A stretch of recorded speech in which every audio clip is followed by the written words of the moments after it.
smart, they're limiting, they're tightening up. But it's still, the big ones make up for It's that. also donuts from the You know what I mean? Yes. And they're paying very well. They're starting to pay. They make a lot of mistakes though, you know. I get one, I sent it for 23, now it's for 23,000. And they paid for the ML 201. But not the record review, MLPRR, yes? They paid $3 and that was 18,000 the review of record. They paid $3. So what do they do? They know how to read it. They don't sometimes what they're doing. A lot of guys are getting paid very well. All I sent out was 27,000. Hello. Yeah, but you're doing it for other doctors too, Oh, yeah, right? no, I'm saying the one that I sent out. For me, but you're seeing that from other QMEs that you're working with too. Oh, yeah.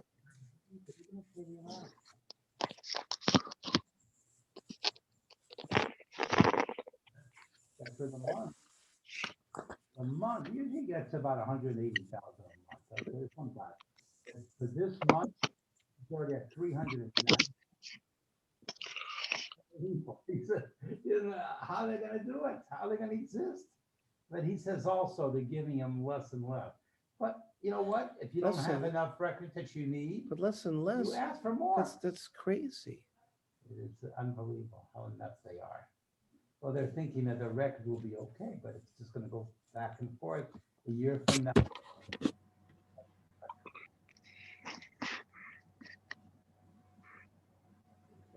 Okay. Good to see everybody. We have some people here, and of course, we have people on the Zoom. We left out, we're in the sugi of ketem, ksomim, stains, and last time we focused primarily on thigh, bris, and we've learned that a kesem, it's less than the gris. They were makel in most cases. That it would not make the woman tummy. And now we're going to continue learning some of the leniencies that exist by ksomim. Page 74. A kesem found on a garment not susceptible to ritual impurity. We know that the concept of davar shemakabel tuma. We don't live in the era of Tumah v'Tahara, but in the Gemara, those of us in the Daf Yomi cycles, everything was Tumah v'Tahara, and if a sheretz or a nevela or a zav touched a kli, right? A kli, certainly made out of metal or wood, would be, if it was a kli, was makabel tumah. Now, shute kliates, just a wooden stick and stone and galolim, for example, dung, and they used to make kalim out of dung, are not makabel tumah. So, for example, there's sugas in the Gemara where when they would process the paraduma, they would raise children only on stone, because if you're on stone, you can never. They were machmir, because later on in the process of the paraduma, they would give a tvul yom. The burning of the paraduma was only done by a tvul yom, which means they would give him a sheretz, because with stukim held you could not do it. So because of that, they were machmir on the way in to only use things that only use material that were not makabel tumah. So we're going to learn today that if the kesem is found on an item that's not makabel tumah, the kesem does not make the woman a nida. Right? Another limitation instituted with respect to the ksomim is that a stain found upon a garment that is not susceptible to ritual impurity does not render a woman ritually impure. This was already taught in the Gemara by Rav Nechemia in the Mishnah Nida. Let's say a woman is sitting on a stone chair, or she's in a bathhouse, and places that you sit are stone. Rav Nechemia Metaher, if he sees a spot of blood on the stone, Rav Nechemia says she remains kosher. I Rav Nechemia called davar she'ein makabel tumah, ein makabel ksamim. If the item itself cannot be makabel tumah from sheret, nevela, makabel tumah, because of the kind of material it is, so the din of kesem doesn't apply either. Now, Rishonim disagree concerning the reason for this rule. According to Tosfos, in Nida, Chachamim sought to create a uniform policy for standards of tumah, right? Anita is considered ritually impure and renders foods ritually impure, and the prohibition of being together with her husband. Thus, blood renders the woman tameh only if it also confers tumah to the surface upon which it is found. If Nida blood fell on a stone, normally Nida blood is metamic kalim, but it would not be metame a stone. So therefore, a kesem is not going to be. It's not going to make her tameh because it can't convey tumah to an item that's not mekabel tumah. Says Tosfos there, time of Rav Nechemia. Tosfos is explaining why Rav Nechemia in the Mishnah was metayer. Kiven the davar shakesem bo tohor. Since the stone remains tohor, even though there's a kesem on it, so they were not goyzer on the woman. The Ran takes a different approach. According to him, the fundamental basis for the takana of ksamim is to ensure consistency in order to ensure that people do not mistakenly think that if the woman is tahora after seeing a stain, then the garment is tahor as well. That means we know that the garment that has a stain on it can become tameh. But if the woman would have a din of tahor, so people would be confused. They would think the garment is also tahor. Chazal instituted the enactment of tamim. That's why Chazal instituted. Since the entire basis for the enactment relates to issues of tumah v'tahara, of the garment, when the garment or other item does not become ritually impure, because it's made up of a material that's not makabel tumah, no ritual impurity was goizer on the woman either. The Ran is learning that the gzer of ksamim is because people might think if she's tahor, the garment is also tahor. We know that the garment is not tahor. So therefore, we're metameh the woman because of that. Says the Ran, Kiven to midaraisa in tmei alabar gasha, like we've learned from the beginning. Nida daraisa only is when she sees blood accompanied with a feeling of hargasha, which we went through what that is. So a kesem is when she sees a spot of blood on a garment, but there's no hargasha. So lo gozrel b'davar makabel tuma. So if you're wearing clothing, garment, so that's makabel tuma. It's a kli. So blood on such a thing would render her tameh. They were not goyzer if the kesem was found on something that's not makabel tumah. Hainu taima mishum de davar makabel tumah. Kevin shemash and imsa lava kesem tameh. Anything that the kesem is found on it, the din is that it's tameh. Gozer bo rabbanon. They were goyzer on the woman as well. Kadesh le'avolatara beged. Mainly because they didn't want people to say, well, if she's tor, the beged is also tor. So we say, no, she's tameh, and people are not going to be confused. And they'll say it's just for consistency. Everything is tameh.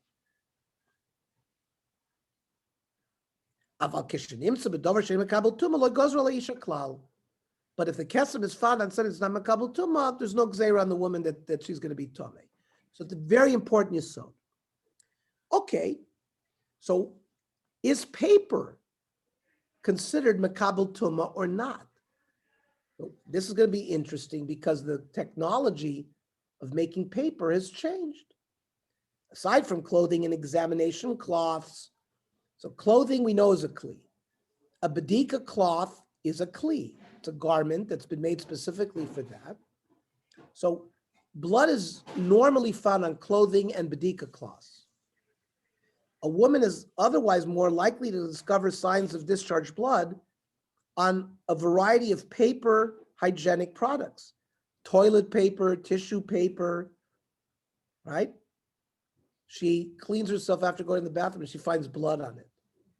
So it's paper. So is paper gonna get this leniency of being something that's a davar she'ena makabel tumah, and therefore it's not considered a kesem? It's pivotal to determine if paper is subject to ritual impurity, and thus whether seeing a blood stain on such a surface renders a woman ritually impure. The Noida B'Yehuda holds that paper is susceptible to ritual impurity, since it is fabricated from other materials that are susceptible to impurity, namely worn fabrics, rags, and compressed plant fibers. I'm going to read the footnote 9. Paper is made from cellulose fibers, the materials which make up the cell walls of plants.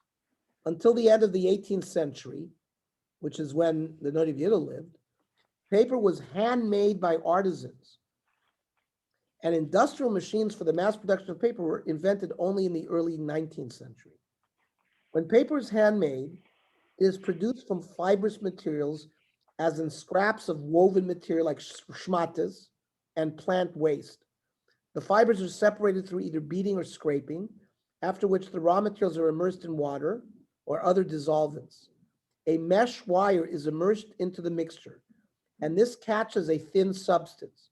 In turn, this is dried and immersed in glue, and the resultant product is paper. The same process is still in use today for some of the highest quality papers, including paper for currency and for use in art. Today, common paper is made from wood chips without being combined with fibers from fabrics. But in the 18th century and early 19th century, when the Noda B'Yehuda and Chasam Sofer were written, it was very common to use shmatas in making paper, as reflected in these shuvas that we're learning in the Noda B'Yehuda and the Chasam Sofer. What do they use? They also used, The well, rag? first you had papyrus Yeah. in Egypt. It was also, so that's a plant material. But it sounds like in Europe, to make better quality paper, they used shmatas, wet rags, clothing, that kind of thing.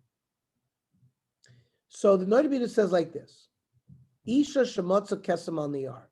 If a woman finds a kesem, a stain on paper, imu tame. The question was asked: is it tame? Can it be makabel tame? Kivan shedavar shei makabel tume makabel ksomim. So the Noda B'Yehuda understands that a kesem on something that's not makabel tume is not going to be tame. So we have to determine what the status of paper is. Im niyarhu davar makabel tume. V'nei ksav malaso. Whoever was writing the Noda B'Yehuda, sheniyar should be mayem hasuim masovim, that it used to be made out of grass. That's the papyrus. Tame b'nego, and that was tame. Uvavada makabel ksomim. Ve'ikar sheiloso al niyar shalanu. The real question is on paper now in Europe in the 18th century. Shasui mebalui schovos. It's made from shmatas, old clothing. Umeata ifshit sfeiko the romalos. I'm now going to solve the doubt that the questioner had. V'niyar bein masavim v'kavachomim b'lu sachvos makabel tuma. So the Noda B'Yehuda held that paper, at least at that time, was makabel tuma, and therefore the kesem would render her tummy. However, the Chasam Sofer adopts the opposing view that paper is not susceptible to tumah. He explains that since paper is produced by a complicated process, even if you're going to use shmatas, the paper is considered a wholly new entity, irrespective of its primary components. And he says, "Vatik l'shoni al gilyon shulchan aruch yoredeya." He had written, the Chasam Sofer had written commentaries on Yoredeya. And then he says, Ayin Sefer Sidrei Tahara b'Simin Zesif Kot Yutes. Diniyar ena makabel tumah v'lo ksam. Paper is not makabel tumah if something tummy falls on it. And therefore, if a kesem is found on paper, it does not render the woman tummy. V'chein kosav b'Sefer Chochmas Adam. The Chochmas Adam is the Chaye Adam. Rav Danzig The Chaye Adam is written on Orachayim. The Chochmas Adam was the Chaye Adam writing on Yoredeya. So in the Chochmas Adam also said that near li davikamo glolim. He thinks paper is like dung. Aval pishabon milcholim, even though dung originally comes from food, and food could be makabel to mashayu matami mikol makom atash nimasu v'nimsu. After an animal eats food and it becomes disgusting, and now it's dung, so shuv parcha tuma minayu. So there's no tuma in the item anymore. Who did nami hani nioros. He says the paper as well. They take the shmatis, they chop it up real fine, they then dissolve it in water. It's like panim chadashos. It's something brand new here. Parcha din semer upishti minayu. It's no longer considered the garment of semer upishti. Vod nirali de lo mikrit semer upishtan elo emdim lebeged. If something is going to be woven into a beged, then in chanami it could be a kli. The orig's got to be woven. It's needed for something else. He says it does not qualify to be makabel tumah. Now, contemporary poskim have disputed this status of modern paper. According to the Darchei Tahara, modern paper is also not susceptible to tumah, though he notes that some disagree, and one should consult a halachic authority in such a case. He says, what are the things that are not makabel tumah that would apply to the dinei kesem? Number one, karka. Let's say a woman is sitting on the ground, and then she finds a blood spot on the ground. So the ground is not makabel tumah, so she would also not be considered tumah. Anything that's connected to the ground, a tree, or even an item that's permanently connected to the ground would be something that's not makabel tumah. Kagon bias, like a house, a delis, a door, asas beis kisei, or a toilet seat, v'chadome, because a toilet seat's connected to the ground. Aval shulchan o kisei, but like a table or a chair, einam nechshavim mechuber meishem naidim. You can move a table and a chair. So, but for example, a big china closet that you can't move, so that would be considered also not makabel tumah. So he says niyar and faisos tzemer, pieces of cotton. Ulam yeshamim she'im roas al niyar or al tzemer tzricha she'las chacham v'chein noagim. If you find a fib, you should ask a chacham. Now, what chacham? We're going to ask Rav Moshe Feinstein or Rav Adia Yosef. They hold that one who discovers a stain on paper is definitely not impure. Let's go over a reason why on paper it's not considered tar. It's not considered. So they're dealing with so if a dead sheretz falls on a metal pot, so through touch, a dead sheretz can convey tumah to a kli. Yes. Okay. A garment, underpants, is considered a kli. Kli isn't just a pot. Any useful thing that is manufactured, that is used, can be makabel tumah if something tummy touches it. Now, Candy. Now, a stick that has not had a depression made in it to be able to hold like a spoon, like a wooden spoon, that would be makabel tumah. A base kibble. What was that? A base kibble you need. Right. It's got to have a way to hold something. But a pshute kliates, just a stick, if a sheretz touches it, it's not makabel tumah. Dung from an animal. They used to make kalim out of that. It's not makabel tumah. So there are some materials that are not makabel tumah. They don't receive tumah of something tummy. So nida blood, it normally will convey tumah to a kli. So a chair or a table that a sheretz falls on or tummy blood falls on would be makabel. Now, paper, we see there was a machlokas between the Nodeh B'Yehuda and the Chassam Sofer, what the status of paper is. Is it a kind of material that's makabel tumah or not?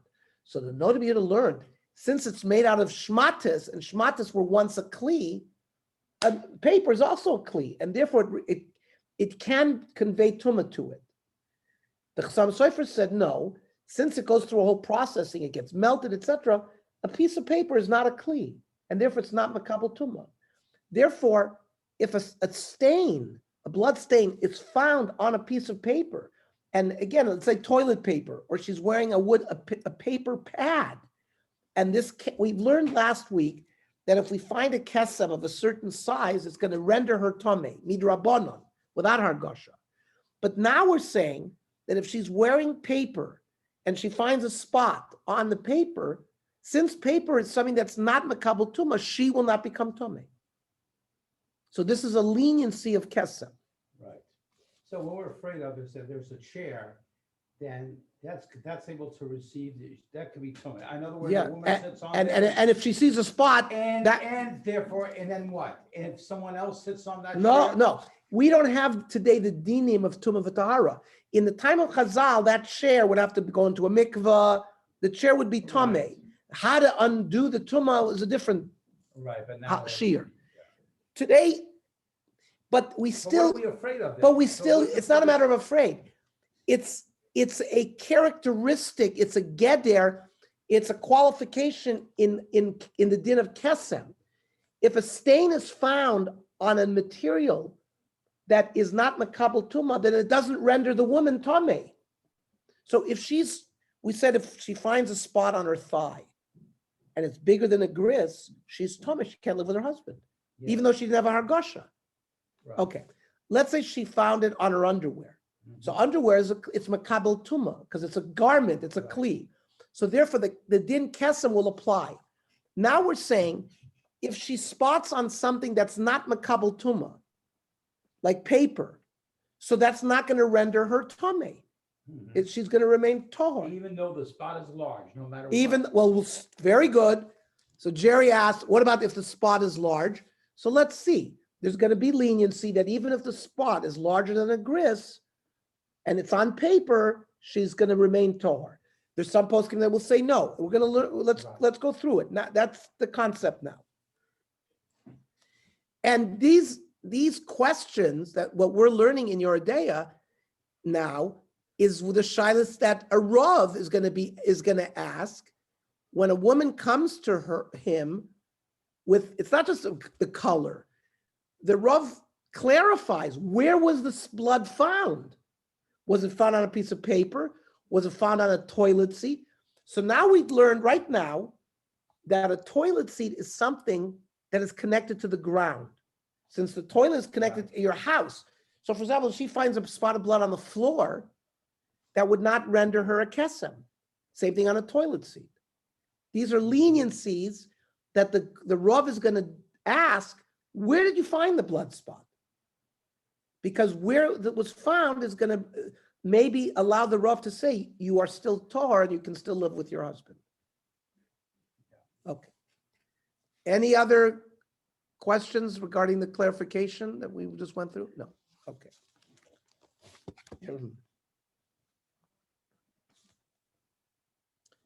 So the Torah Sabayis, which is Rav Ovadia Yosef's sefer on Nida, says very clearly, Isha Sharasa Kesem Shalobar Hargasha al Niyar, right? The definition of Kesem is there's no Hargasha.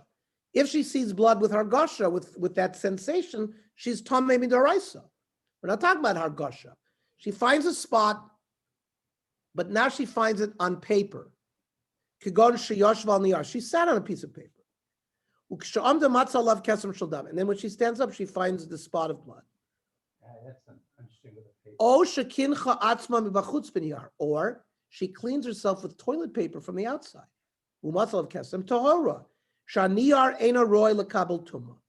He says very clearly, the woman remains tahor because paper is not makabel tumah. He's following the Chassam Sofer, not the Noida B'Yehuda. Rav Yitzchak Mordechai Rubin comments in the Sefer Mara Cohen that the commonly accepted halacha Ashkenazim is in accordance with the Chassam Sofer that a stain on paper does not render a woman impure. So that's our common halacha. However, he qualifies that one who discovers a stain of blood on a piece of toilet paper when wiping after relieving herself should not automatically be lenient, but rather consult halachic I authority. understand. In other words, she's sitting on a toilet, she's checking herself. She takes a piece of No, toilet paper. No, now we said, let's say she urinates, Yes. and after urination, she cleans. That's not so poshut that she's going to be tohar. They're going to be concerned that during the act of urination, maybe she had a hargasha. She had that sensation, and we can't differentiate. So she has to go to a rav to ask so he can clarify that. We're going to see if there's a little delay in the urination, and then she wipes herself, and there's no hargasha at that time, with paper, she could remain tohar. She could remain tohar. Yeah. Let's see the Marakohen. Nechlaku aposkim achronim im niyar nidin kedavar makabel tuma. He explains very clearly that both the Chassam Sofer and the Noda B'Yehuda are achronim. They're what are called the earliest of the later achronim, right? The early achronim is like the Ramah, Shach, Taz. They're like in the 1600s, 1650s, maybe early 1700s. So, and there's the early achronim and the late early achronim. Then we are in the era of the later achronim. Rav Moshe Feinstein is considered in the generation of the later achronim. But one of the first of the later achronim is the Noda B'Yehuda and the Chassam Sofer. They begin the era of the later achronim because we see those two poskim are the ones that all the current poskim all rely to. And they dealt with modern questions, more modern questions. They lived 1780, 1820. The modern world really began about that time, the Industrial Revolution. So many of the questions that apply in modern times began at the time of the Noda and Chassam Sofer. So they're like in the early generation of the later achronim. Of course, Rav Moshe Feinstein and Rav Ovadia Yosef are in the later generation of the later achronim. So that's how they divide that up. So it says Nechlaku aposkim achronim das Noda B'Yehuda sheniyar nechshav kedavar makabel tuma. Right? The Noda B'Yehuda we learned tonight held that paper was makabel tuma. Das Chassam Sofer sheniyar nechshav kedavar she'eino makabel tuma. Le'inyan halacha das aposkim Chassam Sofer. So the Mara Cohen tells us that bisman hazeh, most of the poskim follow the Chassam Sofer to be lenient, that paper is considered a davar she'eino makabel tuma. Therefore, the din of kesem would remain tohar. Omnam, he says, but be careful. Isha moitzes maradam bekinuach. Kinuach means cleaning herself after the bathroom. Kagon lachar atos me'erglam, after urinating. Lo temaher lahakil bezeh. Kedin kesem shenin solyar. This is not so clear that we should be metaher that like a regular kesem on paper. Why? Because he's concerned that she had a hargosha. During the time of urination, she just couldn't tell. So if right after urination she checked and she saw blood, so some of the poskim will not be matir. She should hold on to it and go to the chacham. And Rav Binyamin Forrest explains that the complexity of the question of finding blood on toilet paper after urination is that perhaps the woman experienced a hargasha while relieving herself, of which she was unaware, rendering her impure on a doraisa level, in which leniencies of ksami don't apply. Nevertheless, he notes that many authorities are lenient even in that case. So you can see, based on your shimush, if you're a rav paskening nida shilas, just like in any other profession, you need shimush, you need like an internship and residency. Most of those rabbanim have spent years under another posek who's an expert, and they'll be given these directions. Some soifer, are you machmir, etc., etc. It's not always cut and dry, as you can see from this issue. Rav Binyamin Forrest, in the laws of Nida, however, a woman who found a stain on toilet tissue which she used to clean herself should ask a shaila. And he says in the footnote, there may have been argasha at the time, which she mistook for a sensation of urination. Common custom among Rabbanim is to be lenient regarding a red stain less than a gris found on a toilet tissue. So Jerry had asked me, you're saying even if it's found more than a gris on paper? So he says most authorities, less than a gris on paper, are not going to have a problem with it. Others are lenient even if the stain is more than a gris, since the paper is not makabel tumah. So we see that there are halachic authorities that even if it's more than a gris, which we said was the determining factor, but that's when it's on a garment. That if it was more than a gris, remember we learned the size of an American penny. We said last time, if it's the size of a penny, it's going to render her tameh. But that's if she found it on her body or on an underwear, which is makabel tumah. Now, these authorities are saying that if it's found on paper, even if it's greater than the gris, you can be lenient. But there's some authorities that say it's got to be less than the I can gris. imagine why I say lenient. I mean, you have women going every night there with, thousands of women saying, look, I found a toilet paper less than gris. They would go crazy. Right. So therefore, women are taught that if it's fine, women are learn these halachas too. They don't always have to go to the Rav.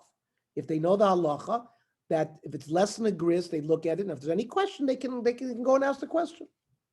Or they ask their husbands, if the husbands know the halacha.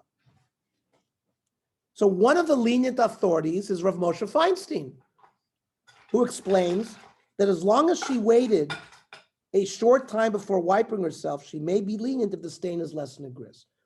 So he says it's got to be less than a gris on paper. Remember, last week we learned that there were shitas that held even less than a gris if it's bigger than our louse today. Remember, we said a lice, if you squash a lice, our lice are much smaller than the lice at the time of Chazal. So there were poskim that were machmir even by less than a gris.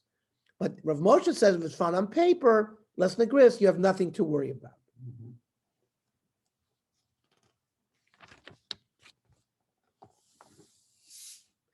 Yaakov, you told us a story in the past about seeing Rav Moshe with the viscosity of fluids. Do you remember people coming? Absolutely, yes.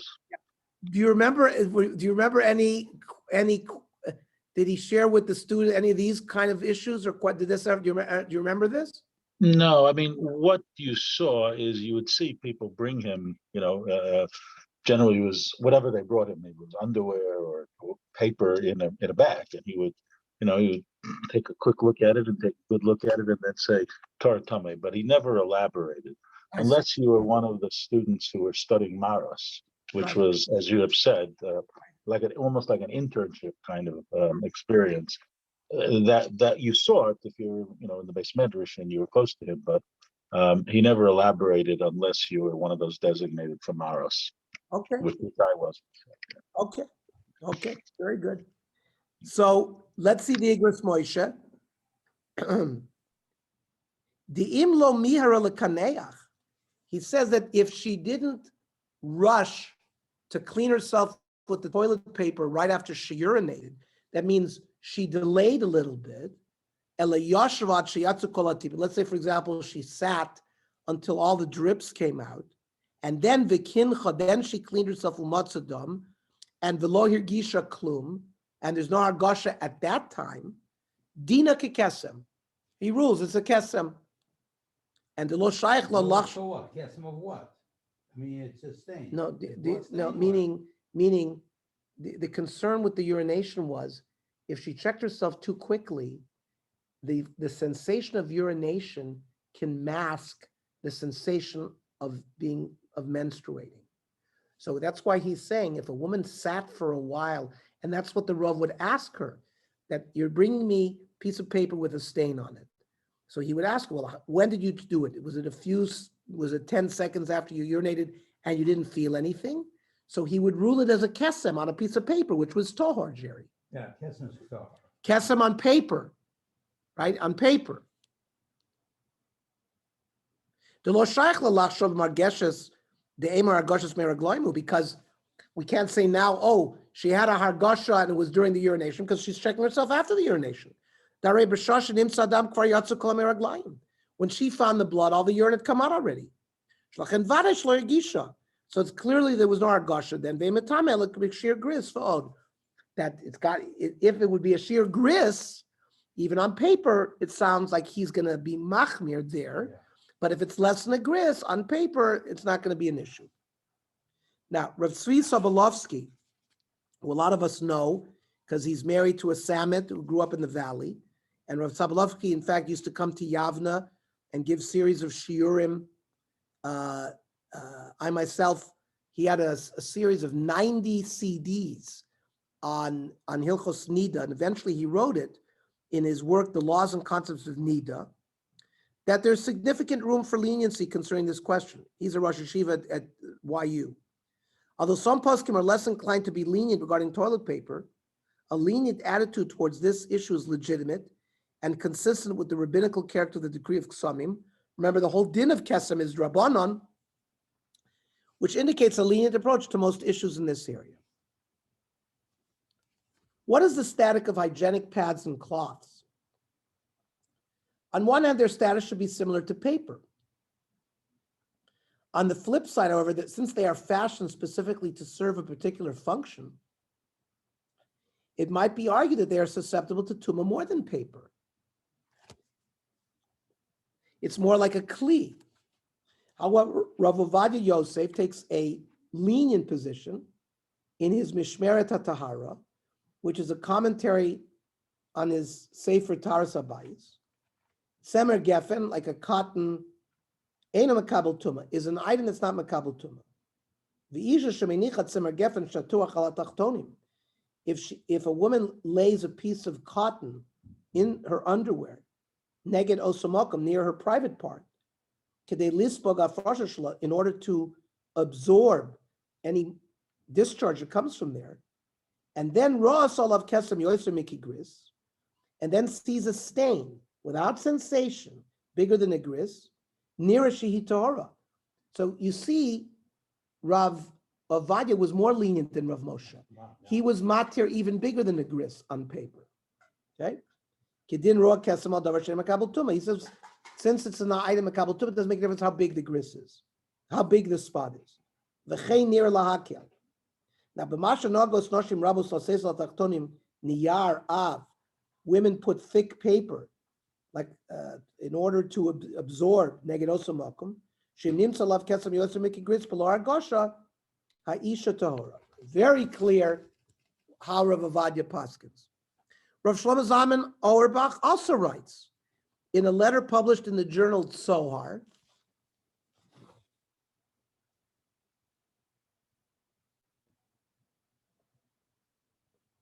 Yeah.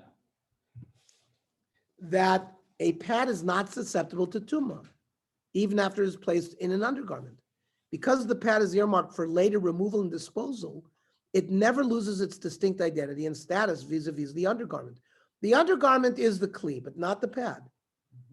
Other poskim, including Rav Mordechai Eliyahu, Rav Shmuel Vosner, and Rav Nissim Karelitz, they take a machmir position that a hygienic pad, paper, cotton, and the like are all susceptible to tumah.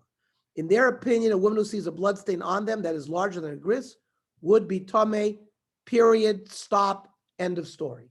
Right. They don't accept the leniency of some soifer. And remember, Rav Vosner is the posek for the Chassidim. So we understand why, he's more of a machmir position, because Chassidim in general are more machmir on a lot of dinim aloch. They go lifnim mishur sadin. That's the whole concept of a chassid. Semer gefen, cotton, the pasha say makabel tumah midoraisa. Imkein iminichat semer gefen. Keneged also makom v'chutz shelo ba'omek v'nimsa kesem tahora. He says Meikar Adin, it's not makabel tumah, she should be tor ach lamaisa near lachmir. He says practically it's appropriate to be stringent. So even though he seems to rule that Meikar Adin it's tohor, the practice is to be machmir. And the Mara Cohen quotes this, Yesh Shmos, Yesh Samos Keneged. There are women who place in this area min tachbusha samachuna pad, like a pad V'das G'dolei Hara la'achmir b'kesem animus al pad. The G'dolei Hara are machmir regarding a stain on that pad. Kedin kesem animus al gav davar makabel tuma, like a kesem on anything that's makabel tuma. Then he says, Shemati Magon Rashmuel Vosner, Magon Rashmaya Yosef Nisim Karelitz to be machmir. And then Mitsuyim Kayom Michnasei Niyar, like underpants that are disposable made out of paper. He says the G'dolei Ador are machmir. The Lordus HaKesem Anim Salem Kedin Kesem Anim Sal Gabi Davar Makabel Tuma. Now, why? So they're just showing us in general halacha. There's always two opinions. We've seen today lenient opinion. Rav Moshe Feinstein, Rav Ovadia Yosef, they were lenient. These poskim are more machmir because they're treating paper as something that's makabel tuma, not as something that's ena makabel tuma. And the Darchei Tahara summarize, Heich yesh linog b'maisa b'riyas kesem on yar toilet pad semer gefen. How do we paskin if we see a kesem on a paper, toilet paper, or a pad or cotton? Lidati kula makablim tuma kihem kli. He considers it a kli. Okay. Before we move on to colored garments, anybody have a question or comment that they want to make? Ernie, maybe the later poskim understand that today's paper is much more absorbed. It just has more density and everything else than the earlier poskim had. I didn't hear the word you said. Density? No, I'm saying today's paper may be a lot stronger, and that's why the ketem just is more prevalent. So it may be a different type of ketem that they're talking about today with the poskim. No, again, in the analysis tonight, it's clear that the point of machlokas is whether paper is makabel tumor or not. No, I understand. Right, But because paper is made out of it's not considered a kli. I understand it's not considered a kli, but maybe today's paper is a little different than when the time of Rab Moshe. You know, today's paper, they have a lot of very much stronger paper today than they had maybe 20 or 30 years ago. Okay, could be, maybe even paper is evolved. I don't know. It sounds like the way the Igros Moshe, when they analyze, and the Chassam Sofer, that he said it's like dung. Even if but I'm not sure in the time of Ramosha and in that where you had paper that, like, let's say, like today you have hot cups made out of paper, right? In those days, I'm not sure if you had hot cups made out of paper that could retain the heat and that nothing would happen when you put that paper. The paper has changed. The cup in a chanami might have been considered a kli, like what you're describing. Right. So today. But when they put a piece of cotton, or if you look at a pad, and it's sort of subservient to the underwear, and you threw it. That's what Rav Shlomo Zalman said. You throw it away.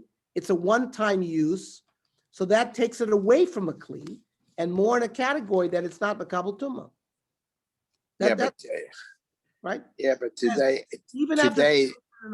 paper is used for many more applications than it was even in the time of Reb Shlomo Auerbach.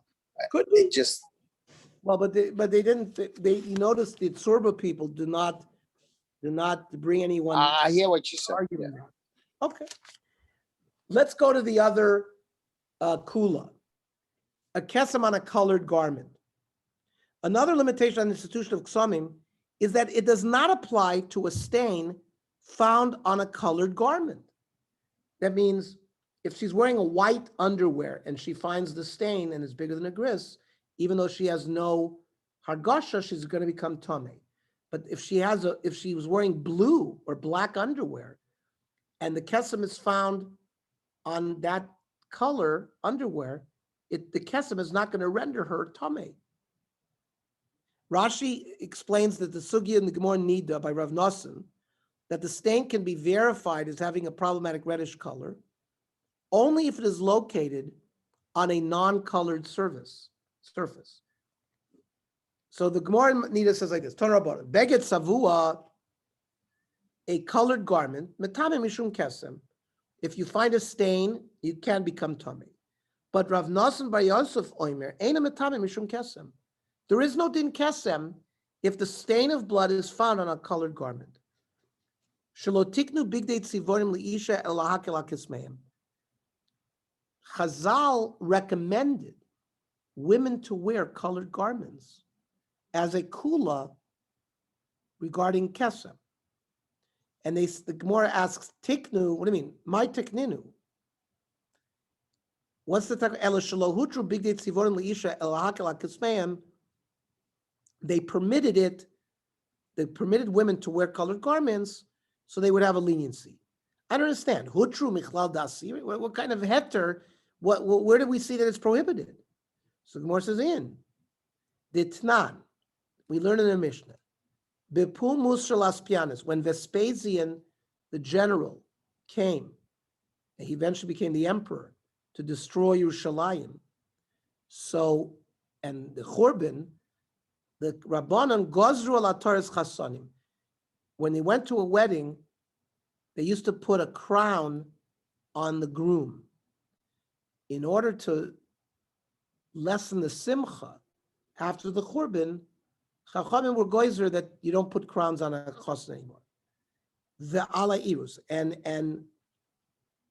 on the drums that you don't have to play. You can't play drums at a wedding anymore because drums are the life of the party, and we have to minimize simcha because of the churban. Bikshu ligzra bigdei tzivonim. They wanted to get rid of this kula of colored garment. No, we want them to wear colored garments because we want them that if they have blood spot on a colored garment, they're going to remain tahor. And Rashi explains, what does it mean lahakila kismeim? She'ena kesem nikr bo kamar adam gomor. You really can't detect the color, whether this is red or not red, if it's on a colored garment. You can only detect it if it's on a white garment. And therefore you can't even, there's no din kesem. Remember, we learned last week that there are 5 different shades of red. Well, you can't analyze any of it if it's found on a colored garment. So therefore, there's no din kesem at all. This opinion of Rav Nosson is the accepted halacha in the Shulchan Aruch. The king kesem shenin sal beged savua tahora. If she finds a stain of blood, even if it's bigger than a gris, but it's on a colored undergarment, then she remains tahor.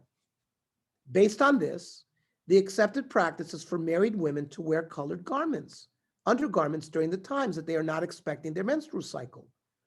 That means, let's say she's counted Zayin Nikiyim, and she's now permitted to her husband. And now she's going to have 2 weeks of L'chura, a tahor status. She knows, we're going to learn about the din veset. She knows when she's expected. Let's say she has a period every 30 days. So at the 30th day from the previous period, she's not going to be able to have relations with her husband. That's a din, that's a harchaka regarding veset, which we're going to learn in detail. We're going to get to that. But let's say in the next 14 days that she's permitted to her husband, she is encouraged to wear colored undergarments so that if she has a stain, it's not going to be matame her. If by chance she sees a stain of blood. Some poskim, including Rav Vosner, citing the Chavez Das, have ruled that the leniency of colored garments does not apply to light colored garments, since blood stains are readily identifiable on these surfaces, just like white garments.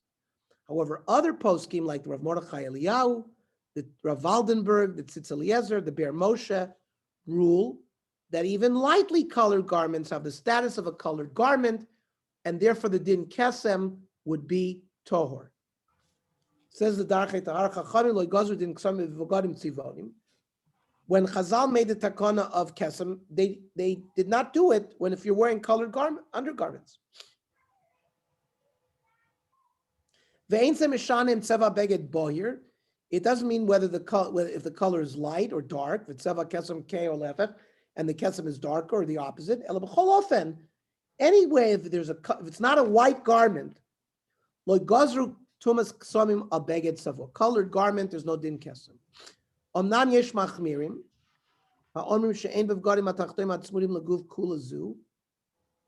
Achen machmirim kamosam. There are machmirim that undergarments which are very close to her private part and are clearly absorbing the discharges, the common practice in halacha is not to accept that stringency.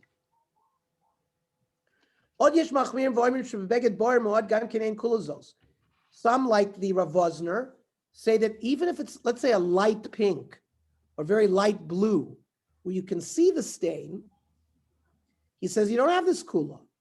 Says the Darchei Tahara ve'ein machmir kamosim. The general rule is not to be machmir like those. Ulam kishiyesh sveikos la'achmir la'akel b'fatim acherim mitzarfin churmus elu ach v'rak al pi aros chacham. Then you go to a chacham, and if there are other reasons why you have to be stringent, they would take that into consideration. So this assumes no hargosha. We're always assuming no hargosha. If we have hargosha with the finding of blood, then she's nida midoraisa. This whole discussion of kesem is without hargasha. Absolutely.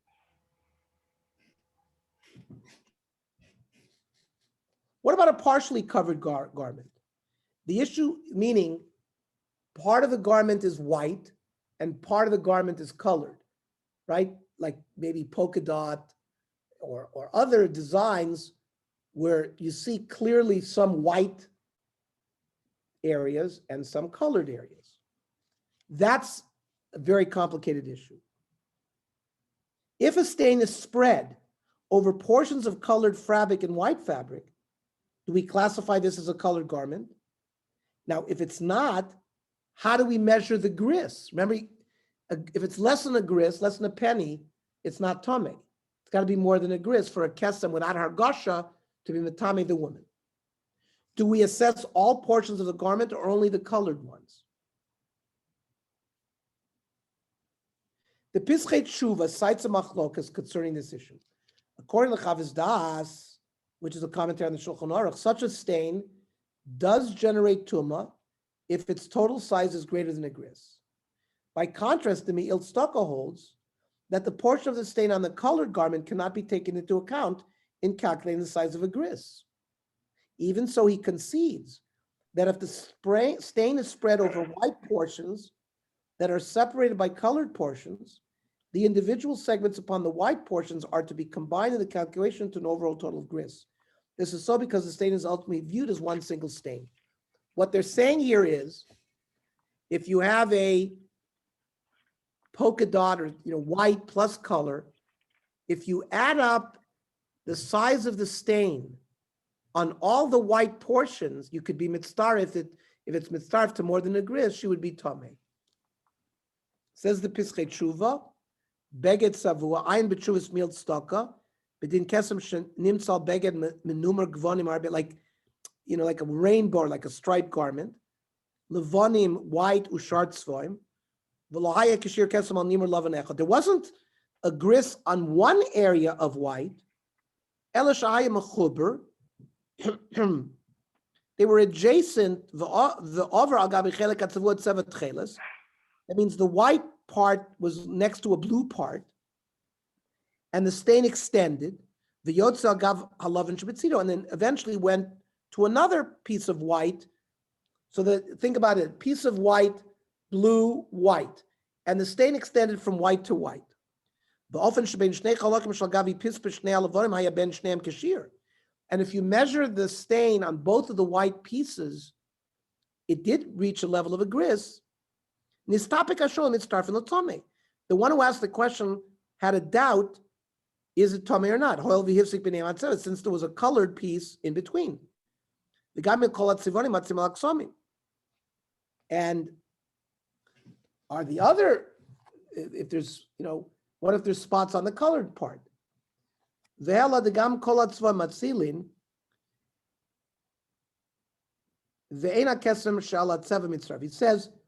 you don't have to worry at all about any of the stain that's on the colored part. That part you don't have to measure. But the areas of the stain on the white, you do add up. He says it's all one stain. And it's joint. We're talking about it's one extensive stain that extends from the white through the blue to the white. Not that if it's like just drops, because then the stain is not connected. This way, because if you add it up and there's a gris, it'll be tamei. And if not, it would be tor. Even though if you added the amount of the stain that was on the colored part of the thing, and that adds the chelik atzeva mitzraf lashon mashir. That part is not, we don't use, we throw out of that calculation. Ayin sham. V'tiku gam can consider tahara. Chachmas adam paskins the same way. Achen chavis das causes the gam makam atzavu mitzraf lekashir. He says the chavis das is machmir, and you would add the amount on the color. Are they encouraging women to wear white garments? Just the opposite. Yeah, that's why I understand. Okay. Why wouldn't So they be once they encouraging- are permitted to their husband, they've had their period, and they counted 7 clean days. Now they've gone to the mikveh. Now they're permitted to the husband. So we're going to see soon. The halacha advises the women to wear colored garments, just in case they have a spotting or a stain. It doesn't interfere in their relations. Now, if she has a hargasha, like Abe said, if she has blood with hargasha and she feels her menstrual period coming on, then of course they have to abstain. We're talking about just spotting without sensation. We've learned blood without sensation, you're not in need of d'oraisa. Kesem, bigger than a gris, makes you tamei d'Rabbanan. Okay? But on a colored garment, it doesn't make you tamei. So be smart and wear a colored garment. Now, during your Zayin Nikiyim, you're not allowed to wear a colored garment. That's when you must wear a white garment. Because that's if all of a sudden you started menstruating, so that we got to know when you're going to stop. So what you just said, you're remembering that the din of wearing a white garment, that's during this when you're counting the 7 clean days. But now we're talking about during the time when you're available to your husband, she should be encouraged to wear colored undergarments. Later poskim,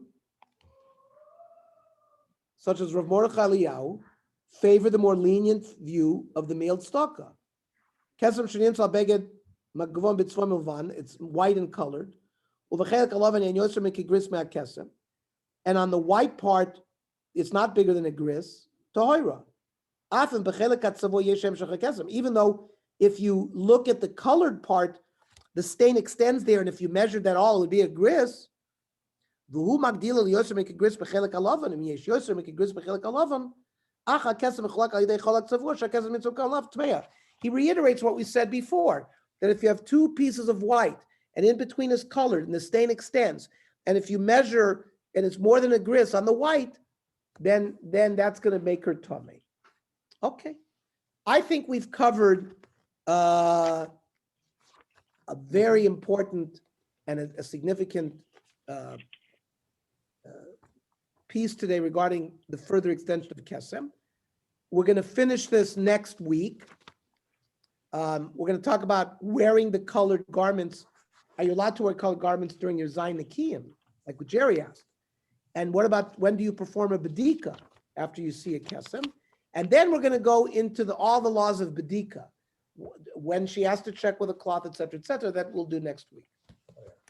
Okay, any comments, questions? Issues? No. Okay. Go ahead. Okay, have a good week, everybody. Thank you.